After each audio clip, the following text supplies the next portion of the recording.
Hello friends, welcome to my YouTube channel BEd की पाठशाला। तो चलिए आज कवर करेंगे हम सेक्शन 2.2 चैप्टर 2 का पेपर 5A में से। तो सेक्शन 2.2 है, इसमें पेरेंटिंग स्टाइल्स। तो एक बार पढ़ लेते हैं क्या है ये पेरेंटिंग स्टाइल्स। चलिए सबसे पहले कॉन्सेप्ट ऑफ पेरेंटिंग स्टाइल्स। तो सबसे पहले हम ये समझेंगे इस सेक्शन में कि पेरेंटिंग स्टाइल्स का मीनिंग क्या है। Parenting styles refer to the manner in which parents raise their children. This can refer to the parents' level of expectations, performance, demands, attentiveness to rules, etc., as well as the style of discipline that parents utilize to enforce their expectations. तो parenting styles आप ऐसे समझ सकते हैं जैसे कि आप अपनी फैमिली का एग्जांपल ले लीजिए। अब आपके पेरेंट्स का बिहेवियर या तरीका या आपके फैमिली में जो रूल्स हैं आपके लिए वो अलग होंगे। हो सकता है आपके पेरेंट्स थोड़े से स्ट्रिक्ट हों और आपका कोई फ्रेंड हो, उसके पेरेंट्स फ्रेंडली हों। तो किस तरीके से पेरेंट्स जो हैं वो अपने बच्चों को पालते हैं, उसी को ही कहा जाता है पेरेंटिंग स्टाइल। तो parenting style refers to the manner in which parents raise their children. अब इसमें सिर्फ मैनर ही नहीं, पेरेंटिंग स्टाइल्स में पेरेंट्स की एक्सपेक्टेशंस भी आ जाती हैं कि वो अपने बच्चों से क्या चाहते हैं, किस तरीके से वो बिहेव करें, उनकी परफॉर्मेंस कैसी होनी चाहिए, उनके लिए किन रूल्स को उनको फॉलो करना है, डिसिप्लिन में किस तरीके से रहना है। ये सारी चीज़ें जो पेरेंट्स की एक्सपेक्टेशंस होती हैं वो सारी पेरेंटिंग स्टाइल्स में इंक्लूड होती हैं। A parenting style is a psychological construct representing standard strategies that parents use in their child rearing. तो पेरेंटिंग स्टाइल्स जो है उसमें क्या चीज़ है, स्ट्रेटजीज़ बताई गई हैं जिस तरीके से पेरेंट्स जो है अपने बच्चों को बड़ा करते हैं या उनको किस तरीके से रखना है, वो सारी चीज़ें जो है पेरेंटिंग स्टाइल्स में आती हैं। Parenting styles are the representation of how parents respond and demand to their children. The quality of parenting can be more essential than the quality of time spend with the child. तो यही चीज़ इसमें बताई गई है कि हम कितना time बच्चों के साथ स्पेंड कर रहे हैं, उससे ज़्यादा क्या इम्पोर्टेंट है कि किस तरह की हम उनको पेरेंटिंग प्रोवाइड कर रहे हैं, किस तरह के पेरेंटिंग स्टाइल उनको प्रोवाइड कर रहे हैं। अगर पेरेंटिंग स्टाइल अच्छा है तो कम टाइम स्पेंड करके भी हम अपने बच्चों के साथ उनको ज़्यादा नॉलेज या ज़्यादा डिसिप्लिन में रख सकते हैं और उनको अच्छी एक लाइफ जो है वो प्रोवाइड कर सकते हैं। Research suggest that parenting styles have important effect on the ways that children develop. तो रिसर्च में भी ये चीज़ निकल के सामने आई है कि पेरेंटिंग स्टाइल का एक बहुत ही इंपॉर्टेंट इफेक्ट है कि चिल्ड्रन जो है वो किस तरीके से डेवलपमेंट हो रही है उनकी। There is another term parenting practices which is somewhat different from parenting style. Parenting practices are specific behaviours that parents use to socialise their children. Parenting style is the emotional climate in which parents raise their children. तो parenting style और parenting practices में difference क्या है। Parenting practices जो हैं वो specific behaviour की बात करते हैं, सिर्फ एक स्पेसिफिक बिहेवियर जिसकी मदद से पेरेंट्स जो हैं वो अपने चिल्ड्रन को सोशलाइज करते हैं, सोसाइटी में इंट्रोड्यूस कराते हैं। लेकिन पेरेंटिंग स्टाइल जो है वो एक प्रॉपर क्लाइमेट हो गया जो कि पेरेंट्स जो हैं पूरी लाइफ अपने बच्चों को बड़े होने में जो हेल्प करते हैं या बड़े करने में जो उनसे एक्सपेक्टेशंस होती हैं पूरी लाइफ में उनकी, वो सब कुछ आ जाता है पेरेंटिंग स्टाइल में। तो हम कह सकते हैं कि पेरेंटिंग प्रैक्टिस जो है वो एक स्मॉलर पार्ट है ऑफ पेरेंटिंग स्टाइल। चलिए अब यहाँ पे कुछ टाइप्स दे रखे हैं, टाइप्स ऑफ पेरेंटिंग स्टाइल्स, उनको पढ़ लेते हैं कि किस किस तरह के पेरेंटिंग स्टाइल्स होते हैं। So basically there are 4 types of parenting styles. Number 1 is authoritative, second is authoritarian, next is permissive and last is neglectful. Permissive को एक और नाम दिए गए यहाँ पे अनइन्वॉल्व, और एक लास्ट है नेग्लेक्टफुल पेरेंटिंग। तो सबसे पहले हम पढ़ लेते हैं authoritative. Authoritative parenting styles establish rules and guidelines that their children are expected to follow. However this parenting style is much more democratic. Kids of authoritative families are well developed and accomplished at school, emotionally healthy and socially adept. तो authoritative parenting style जो बताया गया है उसमें parents जो हैं वो rules और गाइडलाइंस को इस्टेब्लिश तो करते हैं चिल्ड्रन के लिए और चिल्ड्रन को उनको फॉलो भी करना होता है, लेकिन there is more democracy in authoritative parenting style. और इसी डेमोक्रेसी की वजह से जो हैं किड्स जो होते हैं फैमिली में वो वेल बिहेव्ड होते हैं, स्कूल में बहुत अच्छी रैंक्स हम कह सकते हैं बहुत अच्छे होते हैं, स्कूल्स में भी पढ़ाई में बहुत अच्छे होते हैं, इमोशनली और सोशली जो है वो हेल्दी होते हैं।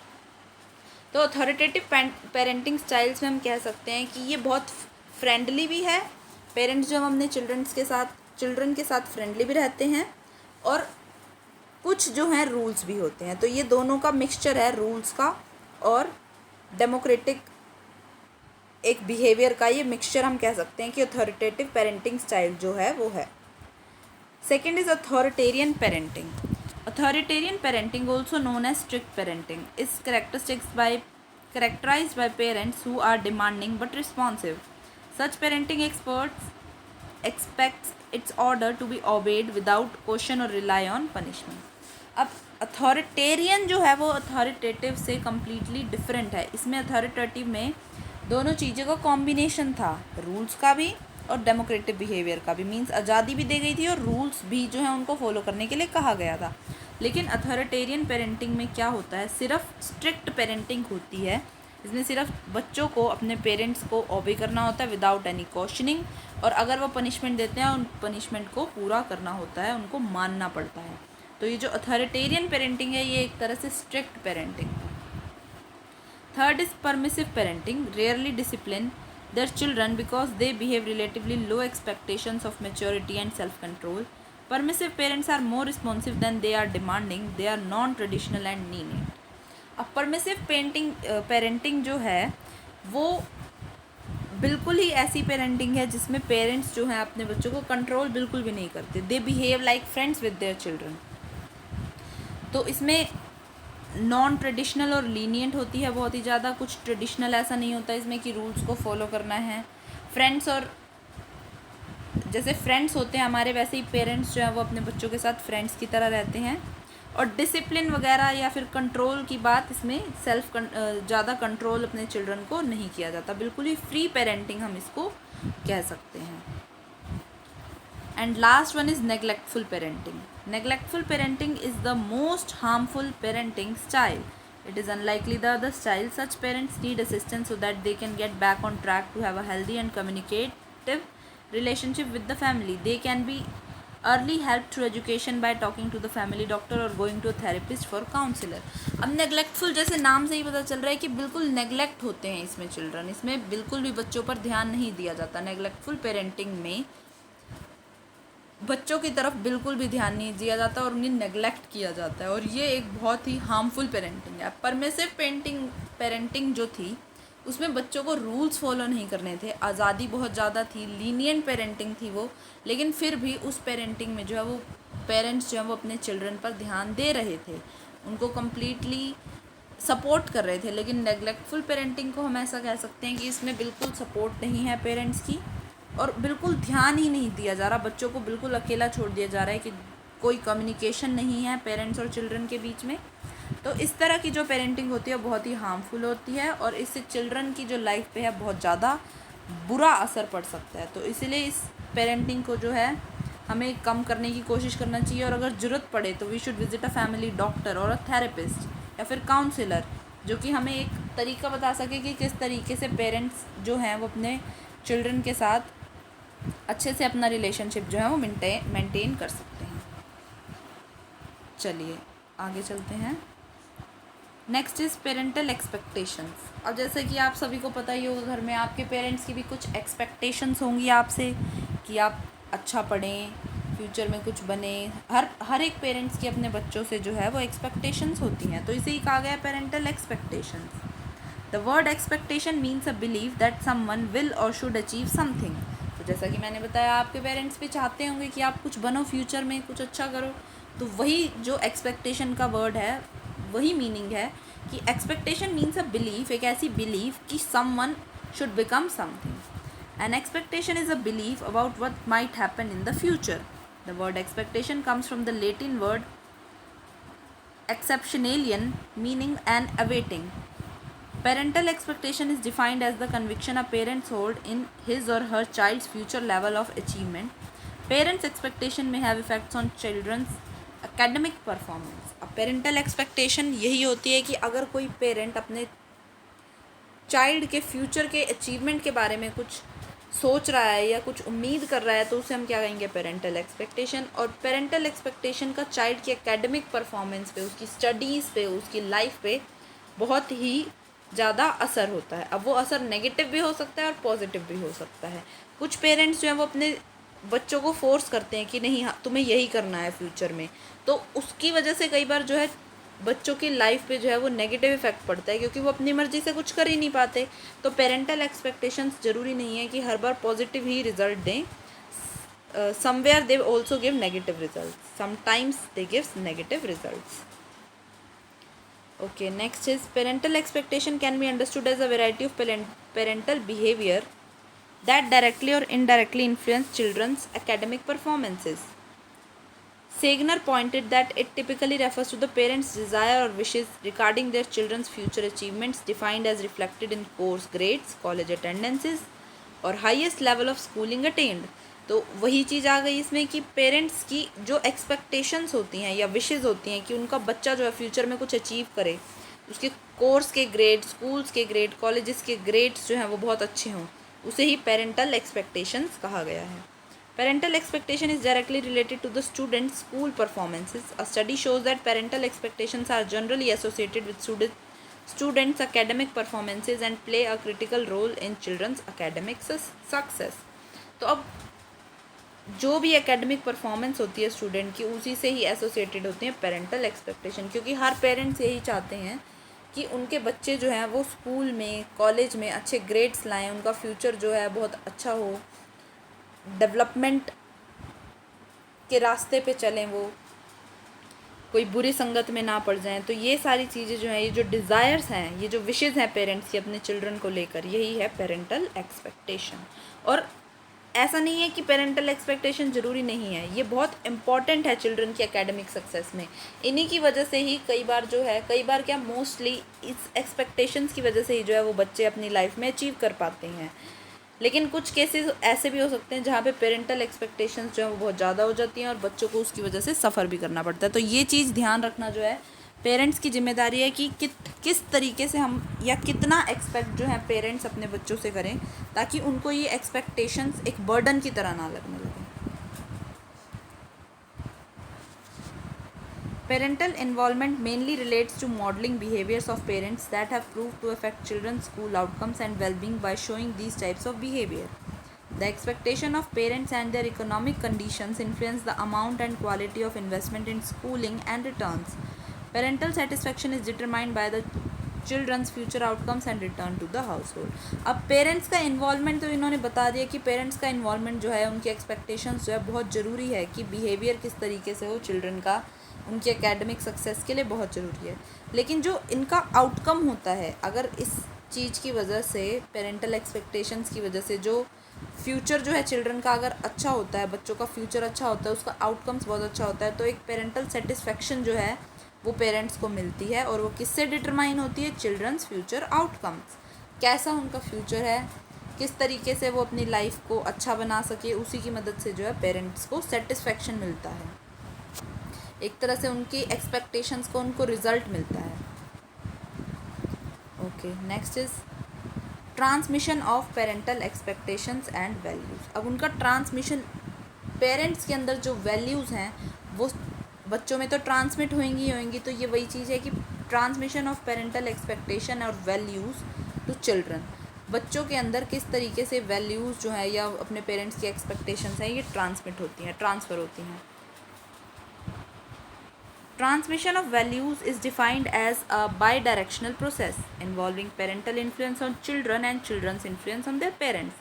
तो ट्रांसमिशन जो है वैल्यूज़ का वो एक by directional means 2 directional process है, पेरेंट्स से चिल्ड्रन के अंदर और चिल्ड्रन से पेरेंट्स के अंदर जो है वो ट्रांसमिशन ऑफ वैल्यूज़ होता है। पेरेंट्स जो वैल्यूज़, जिन वैल्यूज़ को पेरेंट्स फॉलो कर रहे हैं वो चाइल्ड में जाती हैं, और जिन वैल्यूज़ पे चाइल्ड बिलीव कर रहा है वो पेरेंट्स में आती हैं।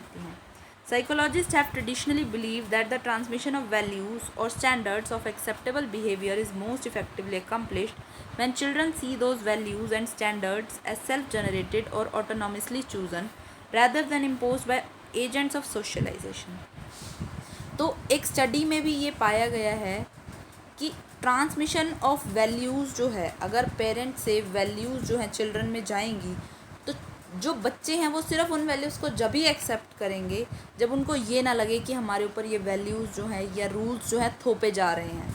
जब उनको ये फ़ील होता है कि हमारे ऊपर ज़बरदस्ती ये रूल्स लागू किए जा रहे हैं, वैल्यूज़ हमारे ऊपर थोपी जा रही हैं, हमारी खुद की मर्ज़ी से नहीं है, तो कभी भी ये जो ट्रांसमिशन है ये नहीं हो पाता। तो ट्रांसमिशन जो है वो तभी एक बेस्ट रिज़ल्ट देगा, पेरेंट्स से बच्चों में तभी ट्रांसमिट होंगी वैल्यूज़ जब उनको ये लगेगा कि हाँ ये सेल्फ जनरेटेड वैल्यूज़ हैं, हमने खुद से चूज़ करी है कि हम ऐसा रहना चाहते हैं। Values must be adhered to in the absence of external surveillance of hope of reward और फियर ऑफ पनिशमेंट। अब वही चीज़ है इसमें भी कि पेरेंट्स को जो है वैल्यूज़ अगर ट्रांसमिट करनी है ढंग से तो उनको ये चीज़ का जो डर है बच्चों के मन में, फियर ऑफ पनिशमेंट जो है या रिवॉर्ड का, कि अगर तुम ऐसा करोगे तो तुम्हें कुछ रिवॉर्ड मिलेगा या तुम ऐसा नहीं करोगे तो तुम्हें पनिशमेंट मिलेगी। तो जब तक ये डर नहीं रहेगा ना या ये रिवॉर्ड की खुशी नहीं रहेगी तब तक ये एक्सटर्नल फैक्टर्स नहीं होंगे। जब तक जो अगर नहीं होंगे ये एक्सटर्नल फैक्टर्स तभी जो है ट्रांसमिशन ऑफ वैल्यूज़ जो है वो प्रॉपरली हो पाएगा और चिल्ड्रन जो है वो तभी प्रॉपर जो ट्रांसमिशन ऑफ वैल्यूज़ है उसको लागू कर पाएंगे और पेरेंट्स की वैल्यूज़ को समझ पाएंगे और उनके थिंकिंग को समझ पाएंगे और उस हिसाब से चल पाएंगे पेरेंट्स की थिंकिंग के हिसाब से। नहीं तो हमेशा बच्चों को यही लगता है कि हमारे ऊपर चीज़ें थोपी जा रही हैं और हमारे पेरेंट्स हमारी बिल्कुल भी नहीं सुनते, सिर्फ हमें डांटते हैं या सिर्फ हमें दबाते हैं। यही चीज़ जो है बच्चों के मन में आती है। Parenting approaches promote feelings of independence from the source of transmission, therefore have been seen as most facilitative of transmission process। अभी पेरेंटिंग अप्रोचेस जो है वो यही काम करते हैं, जो पेरेंटिंग स्टाइल्स हमने पढ़े अभी पीछे वो यही चीज़ जो है वो पेरेंट्स को समझाएंगे कि हमारे एनवायरनमेंट में कौन सा पेरेंटिंग स्टाइल हमें अपनाना चाहिए या टाइम टू टाइम हमें अपने पेरेंटिंग स्टाइल्स को सिचुएशन के हिसाब से बदलना चाहिए, ताकि ये जो ट्रांसमिशन ऑफ वैल्यूज़ है ये बच्चों को एक ये ना लगे कि उनके ऊपर ज़बरदस्ती लागू किए जा रहे हैं, पेरेंट्स की थिंकिंग जो है वो ज़बरदस्ती उनको माननी पड़ रही है। तो ये पेरेंटिंग अप्रोचेस जो है वो यही चीज़ जो है पेरेंट्स को सिखाती हैं कि किस तरीके से करेक्ट पेरेंटिंग स्टाइल का हम यूज़ करके बच्चों के अंदर अपनी वैल्यूज़ को या सोसाइटी की वैल्यूज़ को ट्रांसमिट कर सकते हैं। Kon and colleagues argue that personality and work are intertwined and have a reciprocal effect on one another. The requirements and expectation of parents' work environment impact parents' values. These values in turn influence parenting styles, practices and the cultural capital parents provide for their children। तो यही चीज़ बताई गई है कि जिस तरीके से हमारा वर्क होता है उस तरीके से वर्क के हिसाब से हमारी जो पर्सनैलिटी होती है वो बहुत ज़्यादा डेवलप होती है और वर्क की वजह से जो है हमारी पर्सनैलिटी पे बहुत असर पड़ता है। तो पेरेंट्स जिस तरीके से काम करते हैं, जो वर्क एनवायरनमेंट पेरेंट्स का होता है उसकी वजह से चाइल्ड पे जो है वो काफ़ी असर पड़ता है। तो वो भी एक इम्पॉर्टेंट रोल प्ले करता है कि किस तरीके से जो है चाइल्ड के अंदर वैल्यूज़ जो हैं वो ट्रांसमिट हो रही हैं from parents. The educational expectations that parents have for their children are typically quite high. However, parents employed in scientific fields interact directly with their adolescents in subtle ways, influenced by the distinct culture of their transmission. Parents who provide high level of supervision rarely leave their adolescents at home alone and require their teenagers to obey firmly established curfews or restrictions. The impact of the process of transmission of educational values has impact on the psychological characteristics of adolescents. The adolescent success in meeting challenges in high school is associated with feeling of control and positive self attitudes। तो इसमें यही बताया गया है कि parents जो बहुत ज़्यादा हाई एक्सपेक्टेशंस रखते हैं अपने चिल्ड्रन से, उनको हमेशा ये देखने को मिलता है कि जो बच्चे हैं उनके मन में एक फीलिंग आ जाती है, फीलिंग ऑफ कंट्रोल। ये कंट्रोल की फीलिंग जो है कभी भी सही नहीं होती किसी भी चाइल्ड के अंदर। तो ये एक्सपेक्टेशंस जो हैं, एजुकेशनल एक्सपेक्टेशंस आजकल जो पेरेंट्स की बहुत ज़्यादा हाई होती जा रही हैं, इसको पेरेंट्स को समझना चाहिए कि हमारे बच्चे का क्या लेवल है, क्योंकि हर बच्चा सेम नहीं होता। हर एक बच्चे के अंदर अलग कैपेबिलिटीज़ होती हैं और अलग चीज़ करने की एबिलिटी होती है। तो पेरेंट्स को जो है वो ये चीज़ समझना चाहिए और सिर्फ ये नहीं कि अगर वो जिस फील्ड में काम कर रहे हैं तो उनका बच्चा भी उसी फील्ड में डेवलप्ड हो, उन्हीं वैल्यूज़ को वो फॉलो करे जो पेरेंट्स के अंदर है। अगर वो चाहते हैं उन वैल्यूज़ को फॉलो करना तो बच्चों को समझ के उनको फ्री छोड़ा जाए, उनको अपने आप से चुनने की जो है वो एक टाइम दिया जाए कि तुम खुद से जो करना चाहते हो वो करो, तभी जो है एक करेक्ट ट्रांसमिशन ऑफ वैल्यूज़ जो है वो हो पाएगा फ्रॉम पेरेंट्स टू चिल्ड्रन। और चिल्ड्रन भी जो है वो अपने पेरेंट्स को तभी फ्रेंड्स की तरह मानेंगे और उनके साथ हर एक बात जो है वो शेयर करेंगे। तो यहाँ पे हमारा सेक्शन 2.2 जो है वो कंप्लीट हो चुका है। नेक्स्ट वीडियो में हम सेक्शन 2.3 से स्टार्ट करेंगे। तो आज के लिए बस इतना ही। Please like, share and subscribe. Thank you.